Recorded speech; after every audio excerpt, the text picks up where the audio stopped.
வணக்கம். ரிஷபராசி வைகாசி மாத ராசி பலன்கள். ரிஷபராசிக்காரர்களுக்கு வைகாசி மாதத்தில் கிரகங்கள் தரக்கூடிய பலன்கள் அதிகப்படியான அலைச்சலும் திடீர் ஊர் பிரயாணங்கள் செய்வதினாலும் நற்பலன்களை பெறலாம். இத்தகையான நற்பலன்களை தரக்கூடிய அமைப்பில் கிரகங்கள் வைகாசி மாதத்தில் ரிஷபராசிக்காரர்களுக்கு அமர்ந்திருப்பது. கிரகங்கள் தரக்கூடிய பலன்களை பற்றி அறிந்து கொள்வதற்கு முன்பதாக சந்திராஷ்டம தினங்களை தெரிந்து கொண்டால் மிகவும் உதவியாக இருக்கும். சந்திரன் 8ஆம் இடத்தில் சஞ்சாரம் செய்யக்கூடிய 2.25 நாட்கள் சந்திராஷ்டமம். இந்த சந்திராஷ்டமத்தில் புதிதாக ஊர் பிரயாணம் செய்யக்கூடாது, யாரிடமாவது கொடுக்கல் வாங்கலில் ஈடுபடக்கூடாது, புதிதாக தொழில் தொடங்கக்கூடாது, தேவையில்லாத வாக்குவாதங்களில் ஈடுபடக்கூடாது, வண்டி வாகனங்களில் வேகமாக செல்லக்கூடாது. சந்திராஷ்டம நாட்களில் இத்தகையான செயல்களை செய்யாமல் இருந்தால் பெரிதளவு பாதகம் இல்லாமல் சாதக பலன்கள் என்பது கட்டாயமாக இருக்கும். சரி, சந்திராஷ்டம தினங்களை பார்க்கலாம். சந்திராஷ்டம தினங்கள் ரிஷபராசிக்காரர்களுக்கு 25/5/2024 வைகாசி மாதம் 12ஆம் தேதி சனிக்கிழமை பகல் 11:11 தனுசு ராசியில் சந்திர பகவான் சஞ்சாரம் செய்யும் போது சந்திராஷ்டம தினங்கள் ஆரம்பமாகும். இந்த நாட்களில் பொறுமை, நிதானம், கொடுக்கல் வாங்கல் என்பது ரிஷபராசிக்காரர்களுக்கு ஜென்ம பகையாக இருந்தாலும், ஏன்னு கேட்டிங்கன்னாக்கா, ரிஷபராசியோ ரிஷப லக்கினமோ கடன் வாங்குவது, கடன் கொடுப்பது உங்களுக்கு அறவே ஆகாது.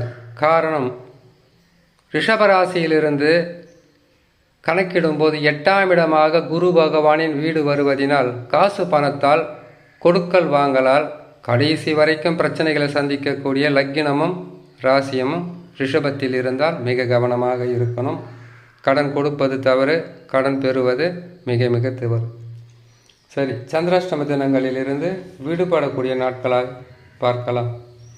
27/5/2024 வைகாசி மாதம் 14ஆம் தேதி திங்கட்கிழமை மாலை 4:29 மகர ராசியில் சந்திர பகவான் சஞ்சாரம் செய்யும் போது சந்திராஷ்டம தினங்கள் முடிவடையக்கூடிய நாட்களாக இருக்கும். இம்மாதத்தில் கிரகங்கள் தரக்கூடிய பலன்களை பார்க்கலாம்.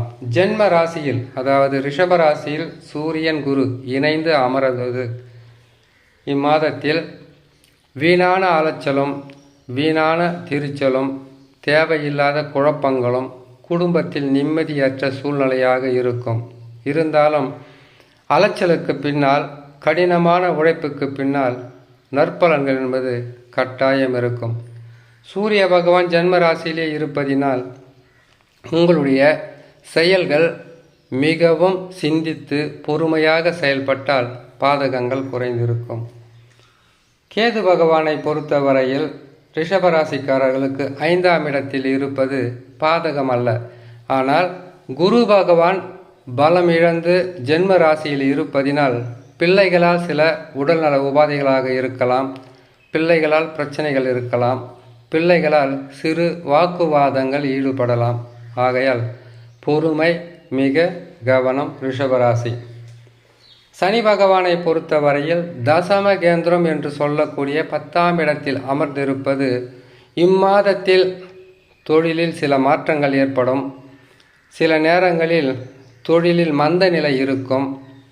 வருமானம் சற்று குறைந்ததாக இருக்கும். அப்படி வருமானம் அதிகமாக கிடைக்கிறது என்றால் உங்களுடைய கடினமான உழைப்பும் அதிகப்படியான அலைச்சலும் மன உளைச்சலும் இருந்தால்தான் உங்களுடைய எதிர்பார்ப்புகளும் பணம் வந்து பூர்த்தி செய்யும். சனி பகவானால் இம்மாதத்தில் கடின உழைப்பு என்பது ரிஷபராசிக்காரர்களுக்கு உண்டு. 11ஆம் இடத்தில் செவ்வாய் ராகு இரு கிரகமும் சேர்ந்து மீன ராசியில் அமர்ந்திருப்பது அதிர்ஷ்டங்கள் உங்களுக்கு கட்டாயமாக இருக்கும். அனைத்து கிரகங்களிலுமே மிகவும் அதிகப்படியான நற்பலன்களை தரக்கூடிய கிரகமாக குரு பகவான். அந்த குரு பகவான் உங்களுக்கு பாதக அதிபதி, பாதகஸ்தானத்தில் அமர்வது சில பாதகங்கள் செய்துவிடும் என்பதற்காக சொல்லக்கூடிய பதிவாக இருக்கும். 11ஆம் இடத்தில் ராகுவும் செவ்வாயும் இருப்பதினால் லாபங்கள் இருக்கும். ஆனால் மறைமுகமான லாபங்கள் வருவதும், எதிர்பார்த்ததை விட எதிர்பாராமல் இருந்த செய்த தொழிலோ எதுவாக இருந்தாலும் அதிலிருந்து உங்களுடைய தேவைகளுக்கோ அல்லது உங்களுடைய எதிர்பார்ப்புக்கு தக்கவாறு காசு பணம் கட்டாயமாக வந்து சேரும்.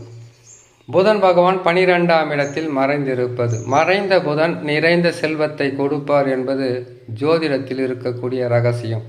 இருந்தாலும் 2ஆம் அதிபதி ரிஷப ராசிக்காரர்களுக்கு 2ஆம் அதிபதியாக வரக்கூடிய புதன் பகவான் 12ஆம் இடத்தில் சுக்கிரனுடன் சேர்ந்து இருப்பதினால் நண்பர்கள், கணவன் மனைவி, உற்றார் உறவினர்களால் நற்பலன்கள் அதிகரிக்கும்.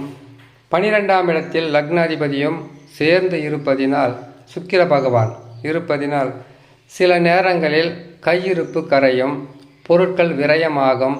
காசு பணம் என்பது கையில் வந்து சேருவதற்கு சில நாட்கள் தள்ளி போகும். இத்தகையான சூழ்நிலையில் கிரக அமைப்புகள், சனி பகவான் உங்களுக்கு நற்பலன்களை தந்தாலும் குரு பகவான் தற்காலிகமாக சில தடங்கல்களை கொடுத்து வருவார்.